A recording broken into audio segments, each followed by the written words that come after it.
नमस्कार बंधुगण ज्योतिष कथार एक आपण स्वागत। आज आम कथा मीन राशि महिला मानकर लक्षण किभଳି होइथाय। मीन राशि राश्याधिपति होउचंदी बृहस्पति। बृहस्पति इष्टदेवी होउचंदी माँ उग्रतारा। आ मीन राशि शुभ रंग होउची हलदिया नाली धला।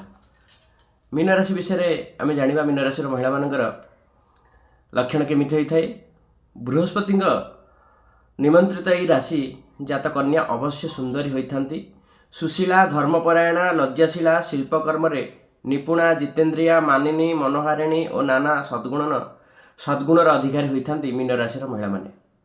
ठीक सेमिति परिवार और परिजन वर्गंकर हितकारिणी सुकांतियुक्त होती। एहांठारे काम प्रवृत्ति बेसी न थाए, अल्पके संतुष्ट हुअन्ति। पूर्वभाद्र नक्षत्र मीन राशि राशिजात कन्या धीर मतियुक्ता मौन होती एवं गुमानी होती। उत्तर भाद्र नक्षत्र जात नारीर मधुर कथा शिष्ट आचरण और विद्यारे आग्रह रही है। ठीक से भली रेवती जात नक्षत्र 27/12 स्त्री सर्वश्रेष्ठ श्रेणी अटंती।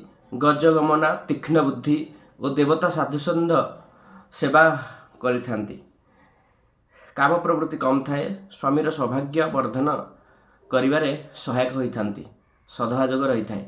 यह थिला 12टी राशिर महिला मानकर लक्षण। आमे आसंता अध्याय कथा हवा पुरुष मानकर 12टी राशिर लक्षण विषय। विदाय दिंतु। नमस्कार।